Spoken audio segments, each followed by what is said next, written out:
with L. Mason Capitani in Detroit, Michigan. I am the 2022 president of CORFAC International, and we are looking forward to today's presentation on the Metaverse, which I'm sure will be very educational for a lot of us who want to learn more about this. But before I introduce our presenters, I understand there's quite a few people that are not necessarily affiliated with CORFAC, so I'd like to say a little bit about CORFAC and who we are. CORFAC International is a global network comprised of privately held entrepreneurial commercial real estate firms with expertise in office, industrial, and retail brokerage, tenant and landlord representation, investment sales, multifamily, self-storage, acquisitions and dispositions, property management, and corporate services. CORFAC was founded in 1989, and we currently have 70 offices in the United States, Canada, international markets, including Australia, Costa Rica, France, Germany, India, Ireland, Italy, Japan, Netherlands, Philippines, Romania, Russia, South Korea, Switzerland, United Kingdom, and around the world.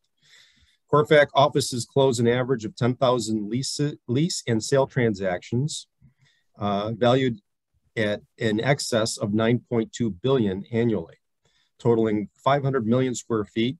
We closed 65 million, and we have over 65 million square feet of managed property worldwide. So it's a very large organization. And with that, I'd like to turn to our presenters.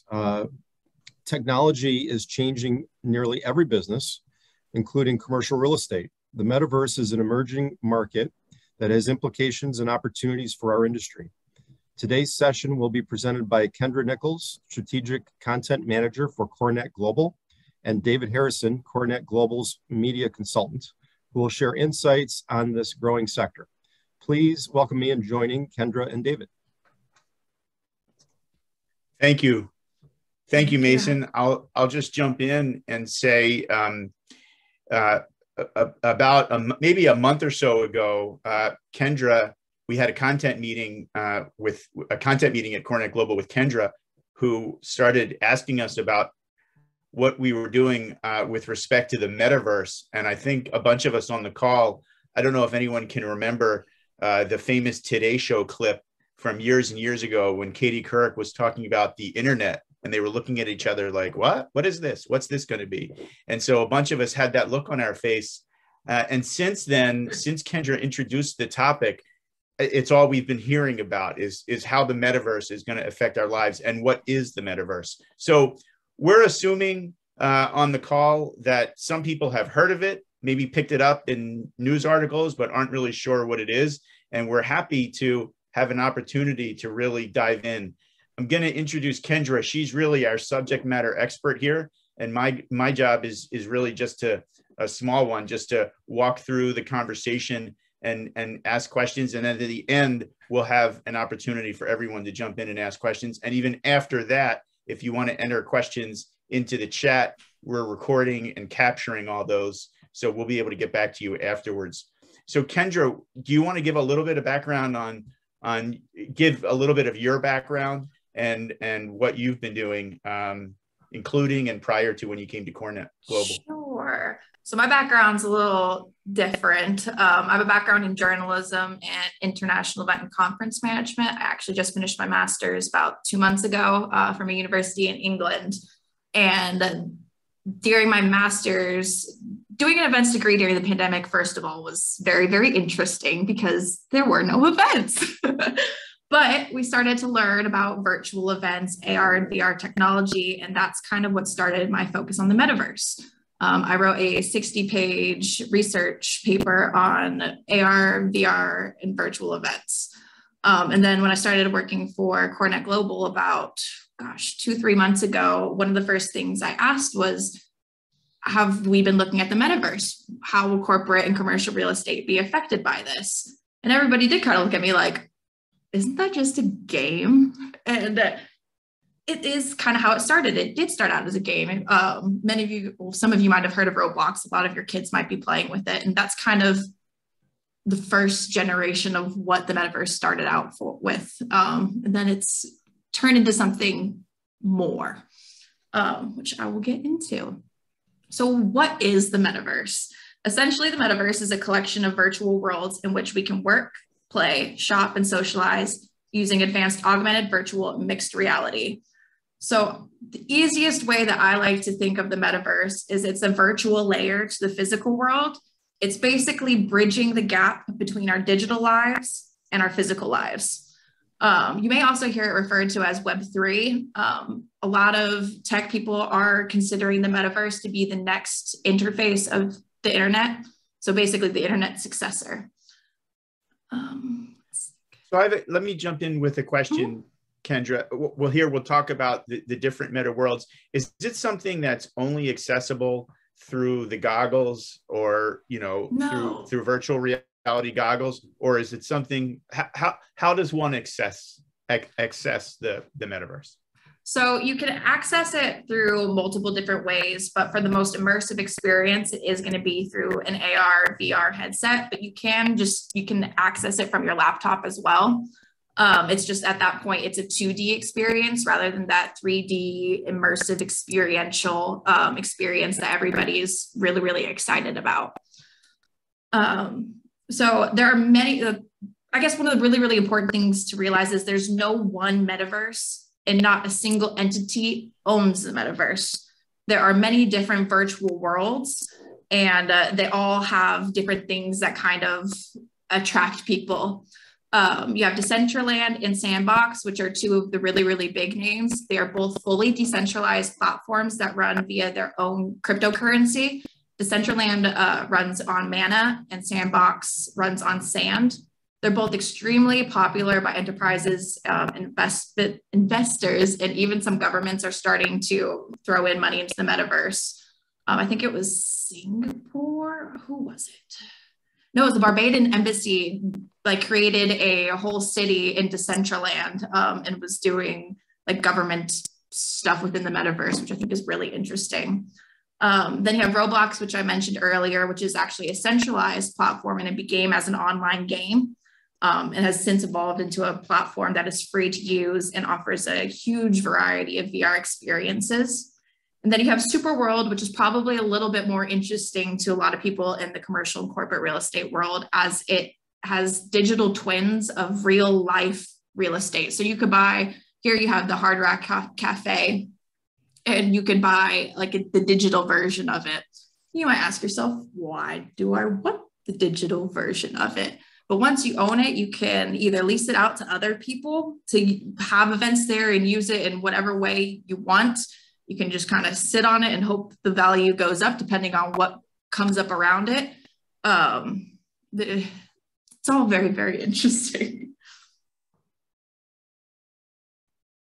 So I have two videos I'm going to share with you guys. The first is of Liberland. Probably many of you guys have not heard of it, but Liberland is actually a real place. It's officially known as the Free Republic of Liberland, and it's a libertarian micronation that claims an uninhabited parcel of land between Croatia and Serbia.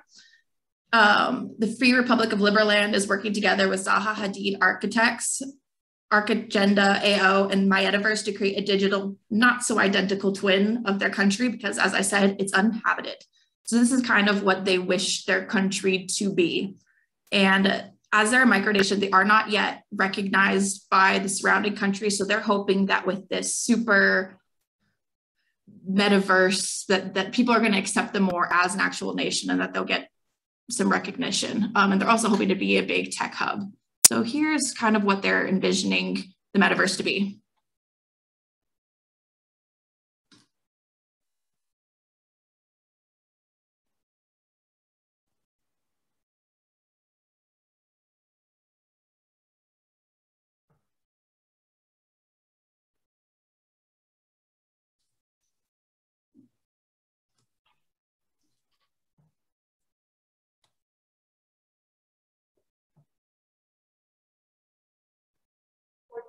Get that, like,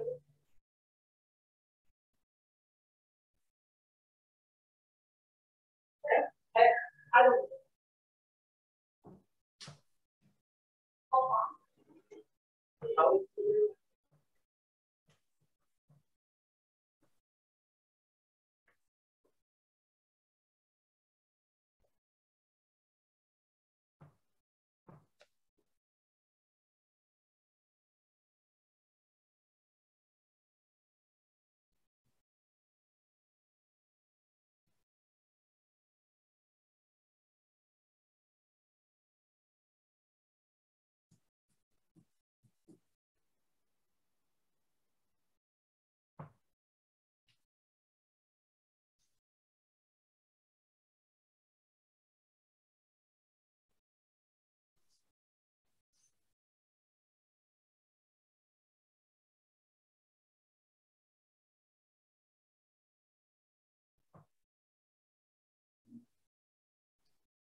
I'm going to cut it short because I'm sure you guys get the point now. But basically, they're hoping that it's going to be this big hub that lots of entrepreneurs and big minds can come and think of the latest and greatest things and collaborate.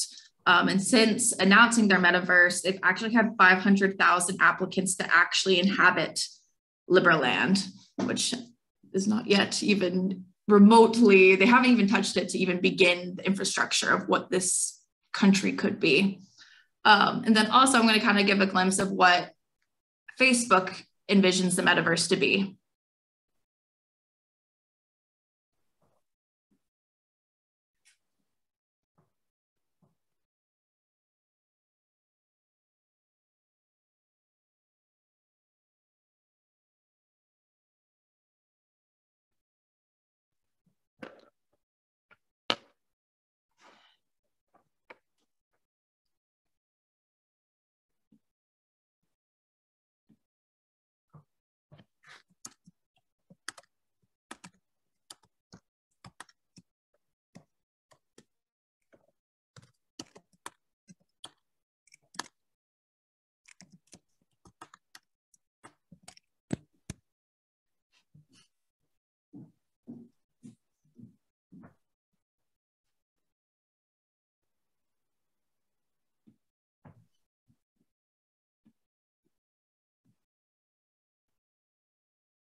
Yeah, I don't think we're getting audio for some reason. I don't know if it might be just a Zoom function, but hopefully we can all get a chance to look at what Facebook is envisioning.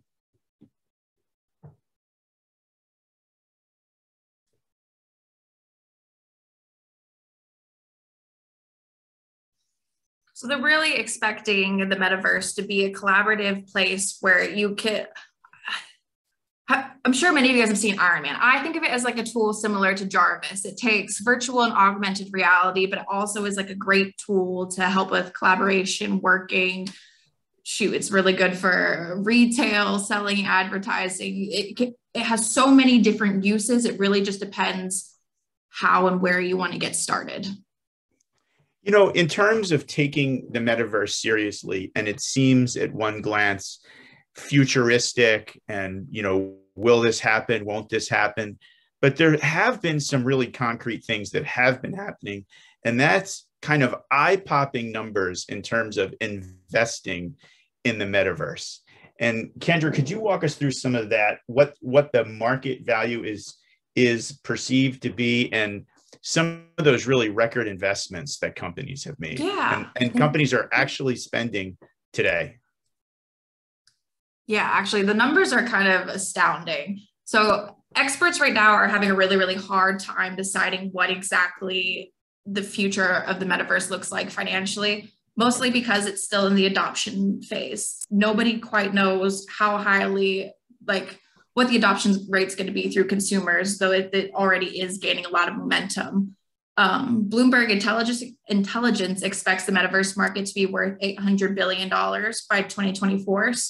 But Citi predicts that the metaverse is on track to be worth $13 trillion by 2030. And as I said, like, it's important to note that it's risky, it's unpredictable, but it's because it's a new evolving technology. So really, it all depends on the adoption and user rates. But that being said, there's so many different industries that can get involved in the metaverse, and a lot of them are still exploring it. Like, it's great for HR practices. You can do onboarding and training and stuff through the metaverse. You obviously have gamers. A lot of gamers already are doing gamification type stuff on the metaverse. A lot of brands. You have Centraland's Fashion District, which just had a really successful fashion show on the metaverse. You have brands like Ralph Lauren, Gucci and stuff having storefronts in the metaverse where you can buy both virtual and actual real clothing that you can wear in the real world. Yeah, so it's very, very interesting to see what these projected what the projected market value is. But we really aren't going to know until it gets further down the line what it really is going to look like. And let's go into some of those individual investments, right? We've got a list of. Yeah, so these are all Decentraland purchases on the right, but it's a lot of, it's a lot of money people are, oh, sugar. Sorry, one sec. Am I going backwards or forwards? There we go. There you go. Let's go forward one more. Got it. So investing in the metaverse, basically what you have to have a cryptocurrency in order to invest in the metaverse. And the different metaverse platforms have their own different cryptocurrency. Or you can go to OpenSea, which is like a cryptocurrency market and exchange cash for different cryptocurrencies. So when you buy your virtual land, you use your cryptocurrency and then you get an NFT, and the NFT goes in your digital wallet. And that's how you invest in metaverse, basically. But once you've invested and bought a plot of land, what do you do with this land parcel? Do you develop your slice of the metaverse? Do you become a digital landlord and make rental income? Or do you sit on the land until it's scouted as the next McDonald's or Walmart metaverse location? There's a lot of different things to think about before you go investing, like what you want to actually do with that investment. Instead to be one of the largest holders of virtual real estate in Decentraland, more than 200 parcels, collectively valued at over $3 million, TerraZero is taking the metaverse by storm, really. And they're also offering metaverse mortgages. And they were behind the Miller Lite Super Bowl marketing campaign that included a virtual bar in the metaverse, which I thought was really, really interesting. And there's also another big name to look at is the Metaverse Group, which is owned by Tokens, which is a cryptocurrency website. And they dropped a record-breaking $2.4 million on land in the game. And now they have spent over $10 million in the metaverse, owning a huge array of land in various virtual lands. And they're investing and developing this land and helping other companies to figure out what they should do in the metaverse, which is very interesting. They designed stores for Forever 21 and were part of the Fashion Week that I was talking about. So let's bring it home for this specific audience and talk about, real estate and the analogies between the metaverse and what everyone knows in terms of commercial real estate and the physical world. So much like the real world, the metaverse is all about location, but location means something differently because you don't have physical zones and boundaries. Technically, you have limitless space in the metaverse, but programmers set that up to create value, basically. So essentially, digital real estate redefines the value of land. Oh, goodness, I did it again. It redefines the value of land and deprioritizes utility factor. And the purchase of buying land in the metaverse is to either develop it or lease it to a third-party entity. As such, size and location are the most crucial driving factors when investing in digital real estate. And it's important to note that as of right now, most of these virtual worlds are disjointed and slow and kind of reminiscent of old PC games like SimCity or Frogger. The graphics just are not there yet, but they will be. Soon these worlds will be seamless and the graphics will go from standard definition to high definition. And as of right now, I believe that the virtual real estate within the metaverse can be broken down into like three main categories, being retail, marketing, and entertainment, workplace productivity and conferences, and digital twins and virtual tours, which I will get into in just a second. So when talking about land in the metaverse, it's weird to think about this digital little parcel of land actually being worth millions of dollars. Why is it worth this much? So one thing that makes land valuable in the metaverse is where it is, the size of your lot and how many pixels there are. The number of pixels that are available on your plot help tell you what you can actually develop on that land. And as for location, much like physical real estate, you want to be near where you think foot traffic is going to be. While foot traffic is a little bit different, you want to get as many eyeballs as you can. So if you have your property, say, next to Snoop Dogg's house in Sandbox, or next to JP Morgan and Chase's lounge in Decentraland, you're going to get more eyeballs, which means you're going to make more money. There's your value. And user adoption rates, there are several popular metaverse platforms, and the popularity of said platform will determine the price of the land parcels, because again, more viewers, more traffic, more money to be spent. And when thinking about zoning, it's important to note that traditional zoning does not apply to the metaverse. However, a similar systematic approach is likely to translate over to any planned and developing community in the metaverse. The difference is, instead of zoning and developmental codes, you have program codes that will control planning and development. These rules could in the future impact what you're able to build on your real estate.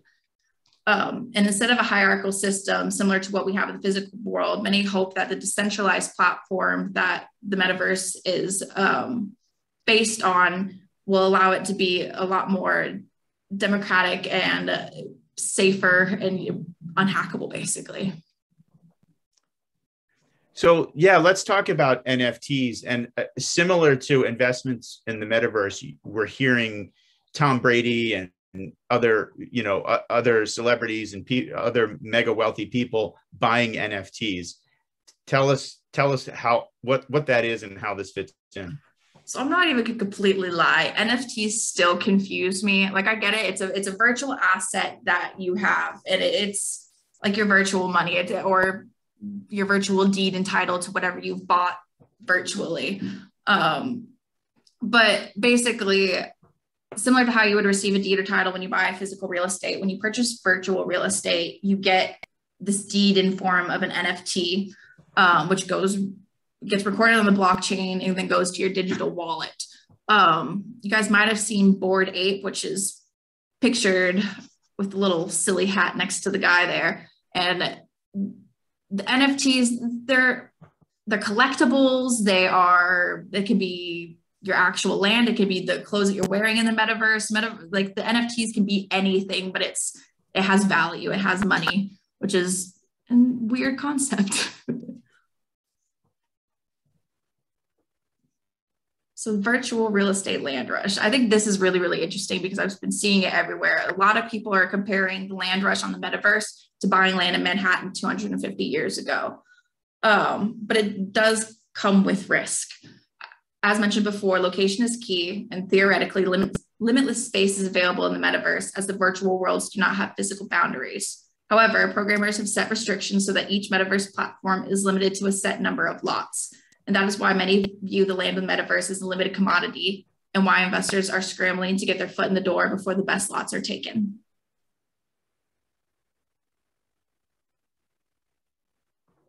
Now for why you're all here. How might the metaverse impact commercial real estate? So real estate teams are going to be changing, first of all. Many might start accepting cryptocurrencies, and they're going to have to start adding programmers and crypto gurus to their teams to get a better understanding of the metaverse. New roles such as virtual real estate agents and virtual brokers might start become a new norm in the real estate world. I also predict that retail and luxury property developers, among others, are going to introduce chief metaverse officer roles in the future. And currently there are no licensing requirements for metaverse agents, so anybody can become one, but I think this is also going to change as things continue to develop. And traditional real estate operators are going to have to let go of traditional notions. New real estate teams are going to be comprised of both traditional roles and metaverse developers, 3D modelers, architects, and virtual real estate agents and brokers. So Kendra, let me ask you a question. In terms of how a metaverse site might be used as commercial real estate, obviously there's the workplace, right? People might go in and work. And so then the company's metaverse location, I guess, has to be a certain size. Is that right? And facilitate an online meeting. So will people, instead of going into the office, just be completely in the metaverse, working, having meetings, walking around? Is that how it's going to, do you think that's how it's going to work? It depends on the adoption rate with companies. I think it's really going to be used more as like a hybrid tool rather than working completely in the metaverse.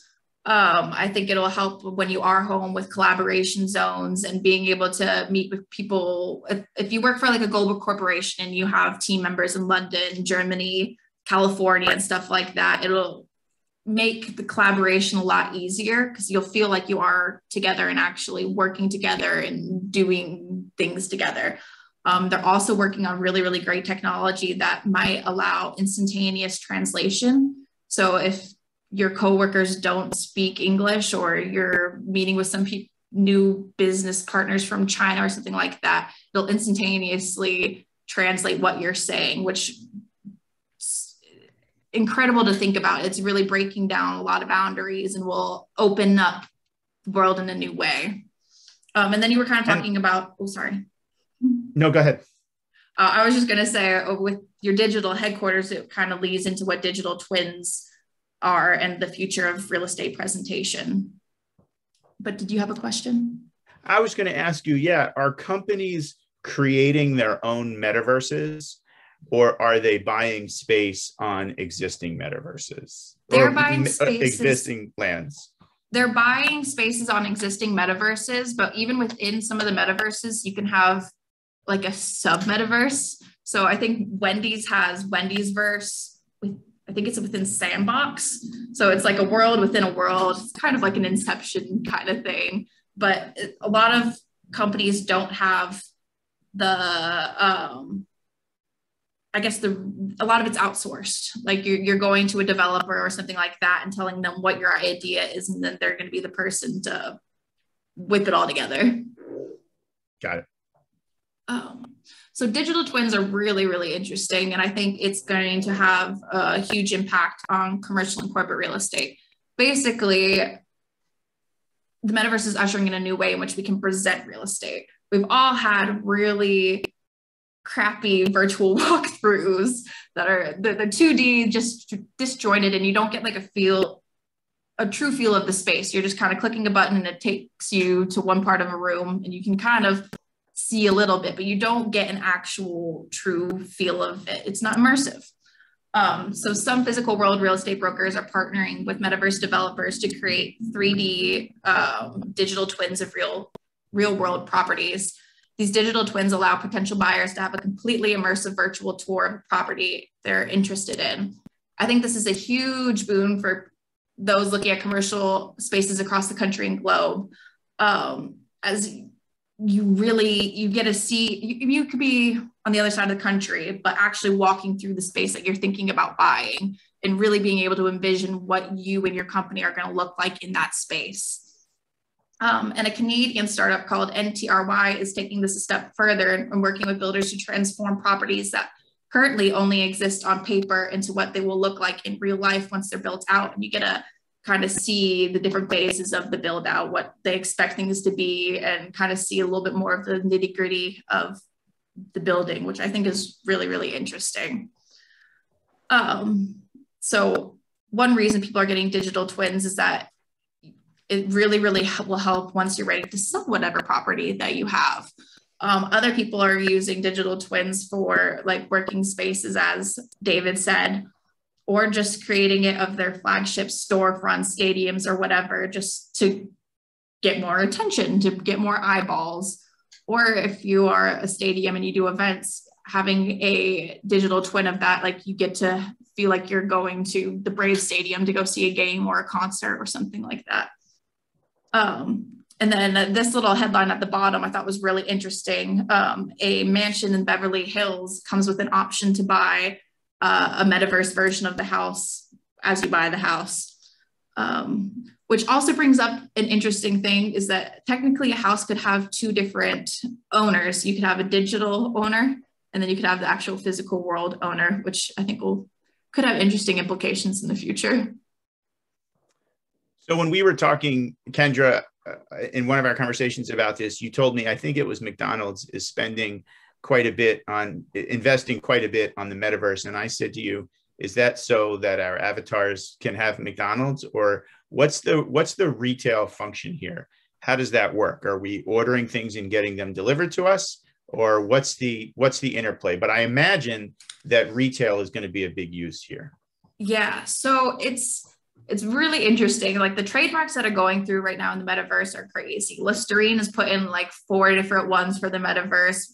McDonald's put in, I think it was like close to 20. Visa put in 14. Band-Aid put in some. I don't know why you need a virtual Band-Aid or virtual mouthwash, but there you go. Part of it is you can go into the metaverse and order things physically to be delivered to your door. So it's just another way to shop in some retrospect. And in other ways, it's, as I have an example here, users will be able to recreate representations of their house, car, or body and get an immersive experience before purchasing an item. So say I decide I want to chop my hair like that short and dye it blue. I could go onto the metaverse into a hair salon or something like that. And then I could see what that'll look like before I actually go and make that impulsive decision. And then it also is going to change like the way in which we shop, which I'm about to show you guys how Walmart envisions the future of shopping with the metaverse, which is really, really, really cool. Oops.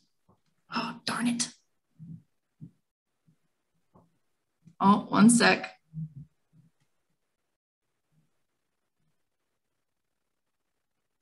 Sorry about that.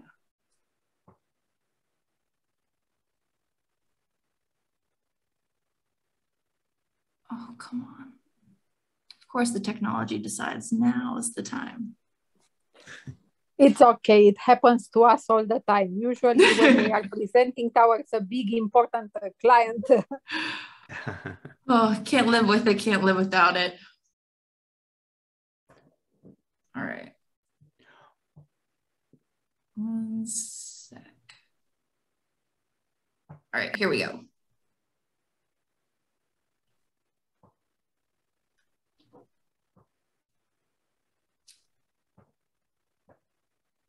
Oops, sorry.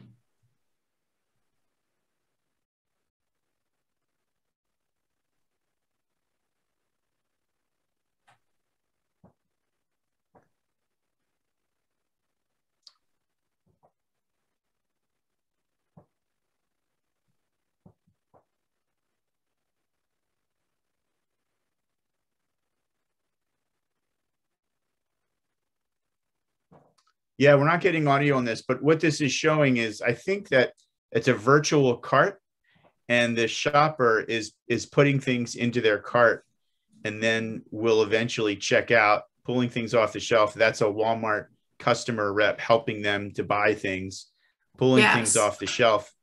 And then I assume that these items would then get delivered to the home.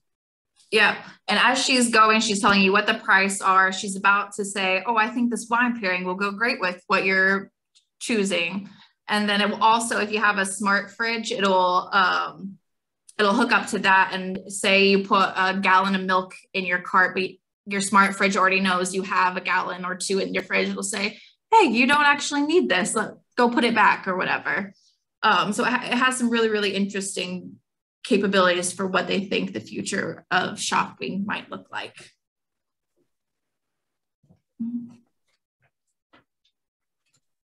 So Kendra, do you want to, oh, sorry, go ahead.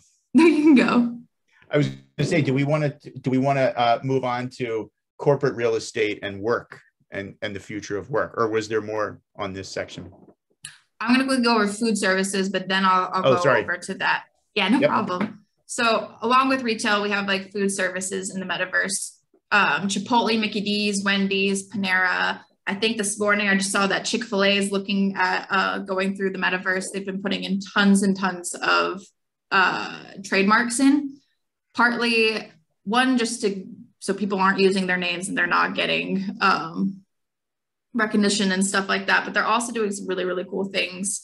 A lot of them are expecting that apps are no longer going to be your primary ordering channel. You might go onto the metaverse and go through the line here, like you see at Chipotle, and then order and have it delivered to you at home. I think it also could be really interesting with booking tables at restaurants in the future. You could go and look what the layout of a restaurant is and say, oh, I really like that table. People watch out the window and it's not too far from so-and-so. and book your table. And you also might be able to charge more then to have particular hot tables or whatever. And some restaurants may begin to accept cryptocurrencies as they're getting involved in these metaverses.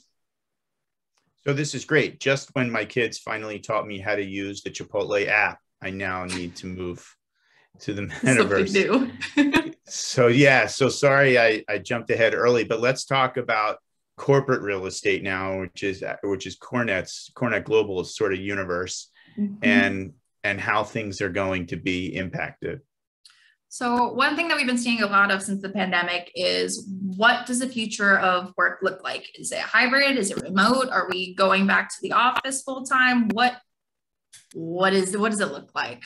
And I think that the future really is going to be more hybrid, and that technology is going to be a tool, not only a tool to help us work, but it's also going to create a platform where we work.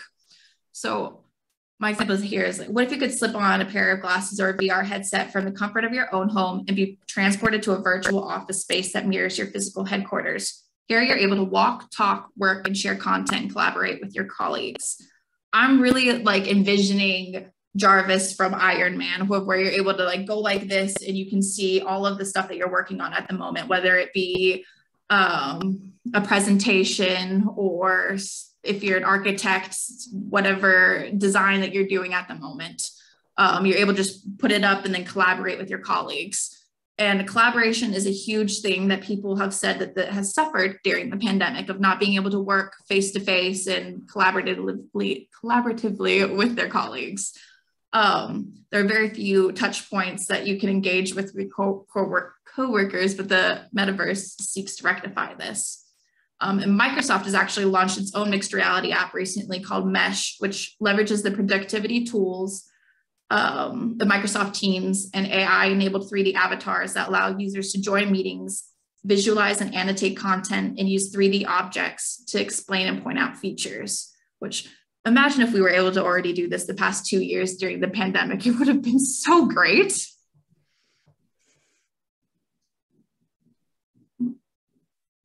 And then taking it a step further, imagine you have a meeting scheduled with partners located in California, France, India, and Singapore. Not only is this a logistical nightmare, but there might be language barriers. As I said before, Mark Zuckerberg is wanting to tear down that barrier and is currently in the process of building an AI system that will be capable of instantaneous universal translation in the metaverse.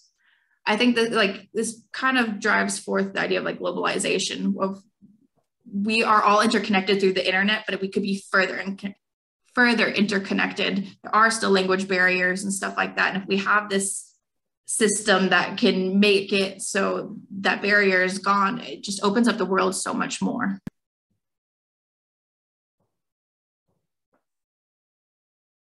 The metaverse is here, and it's not only transforming how we see the world, but how we participate in it. As a rule of thumb, I believe that when large amounts of money, talent, and energy are flowing towards a new idea or thing, it's usually a pretty good idea to pay attention and stay on top of the latest news, regardless of what your personal views are of the metaverse. I know a lot of people are kind of scared of it. It's this crazy new technology. People are talking about chips that get in your body and just weird things. It is scary. And there's a lot of dystopian things. You have Ready Player One that shows what the worst case scenario of something the metaverse might be, but there are a lot of great things that it can do. And to this point, skepticism is good, healthy, and natural. And it also helps us see what potential issues are and work out what they are before they're deeply ingrained into what the metaverse is. So if people don't take the metaverse seriously, as many didn't take social media seriously, say about 10 years ago, many people thought it was a fad that wasn't going to really affect any industry. And now it's part of every industry. And there are a lot of problems with it. You have censorship problems. You trying to figure out how to mitigate harassment on the internet, bullying and stuff like that. But if more of the skeptics had gotten involved when social media was becoming more prevalent, we could have worked through these issues a lot faster, and it would have been social media would have been better. So if if you're too skeptical of the metaverse and don't get involved now, you don't get to shape it and pioneer it into the tool that it could be, the best case scenario, basically. I do think this is one of those moments where, like I said at the beginning, when you first heard of the internet, or as Kendra just pointed out, you first heard of social media, it was abstract and wild and futuristic, but it's also very much present. And when I was at a holiday family, over the holiday, when I was at a family gathering, I happened to say to my sister-in-law, I'm going to be working on a presentation about the metaverse. And her eyes popped wide open, and she works for a large advertising agency in New York. And she said, oh my God, my agency is spending tons of money. We just created our own metaverse. And she didn't even understand it, but it's happening. It's happening. So Kendra, thanks for walking everyone through it. Really, really helpful. She's opened our eyes about the impact, the potential, pardon me, the potential impact of the metaverse. And we have, I think, a few minutes left for questions if anybody on the line wants to follow up on anything specifically.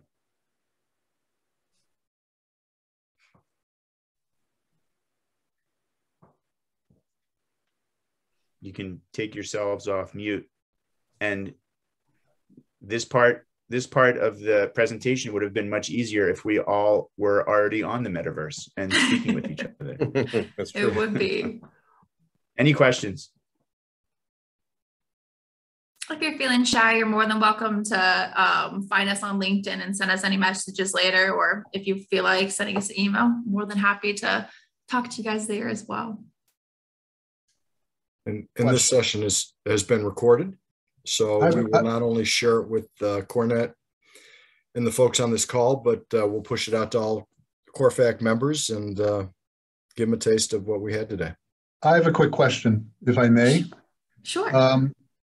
All this assumes some sort of relationship with cryptocurrency, while we are all also buying off of apps which link to our bank accounts or credit cards or whatever it might be. Do you see Metaverse going in a direction that will accept other currencies besides crypto, or strictly stay as crypto? See, that is actually a really good question. I'm not quite sure. I think with the Metaverse, they're really, really pushing for cryptocurrencies to be accepted just as much as physical currency is. So I think that they're going to try to push it so that, no, but I think it depends. It depends on how much the crypto actually gets adopted through everyday consumers. Because right now, primarily most of the crypto investors, it's a small pocket of people. It's not everyday people. So I think it'll depend. I'm not really sure. Also, crypto is technically unregulated today. Though SEC is moving towards regulation, but without regulation, I can't see that taking off. Yeah. You have wild fluctuations in the value of cryptocurrencies already. Yeah, that definitely is. And a big thing about the metaverse is that they want to be decentralized. They want to have this freedom and to go off the blockchain and to have it super secure. So if it changes the foundation of kind of what they hope the metaverse to be. So I think it will depend on kind of what governments are saying and what regulations they're trying to kind of put the metaverse in and what pushback there is. Right now, I don't really have the answers for that because everybody's still kind of figuring that out. It's all speculation, really. Thank you. No problem. Quick question here. When do experts believe that we'll have a wide adoption on Metaverse, and when will it be ready to be broadly adopted? I think it was within the next 3 to 5 years that they're expecting the average person to spend at least an hour in the metaverse a day. So they're expecting pretty fast that it'll be adopted. But again, it really is all speculation. It depends on how advanced the technology gets and how VR and AR headsets are kind of adopted within consumers, because once consumers are able to get their hands on it easily and affordably, it'll get adopted a lot faster. But until then, when you're just going on to going on your laptop to go on to the metaverse interface, you're not getting that immersive experience. So it feels more like a computer game instead of this immersive experience they're trying to sell you. Great, thank you. And that was a great presentation, by the way. Thank you. Yes, any other questions? It's a very interesting presentation. Thank you, Kendra and David. Thank you very much. Any other questions? In 20 years, you'll look back and you'll say, yep, I first heard about it on that CoreNet Global presentation on the CORFAC call. That's when I first heard about the metaverse, if it's the first time you've heard about it. Kendra, thanks so much. You've really opened our eyes and walked us through something really special and informative. So thanks. And thank you, CORFAC, for having us. Yeah, thank you so much for having us and going down this journey with me. I'm sure I talked a mile a minute and threw a lot of information at you. So if you do need any more explanations or have any questions, please feel free to send us any messages. Good. Thank you both very much. Thanks all. Thank you. Take care. Thank you. Take care, everybody. Have a nice evening or day. Bye-bye. Bye-bye. Bye.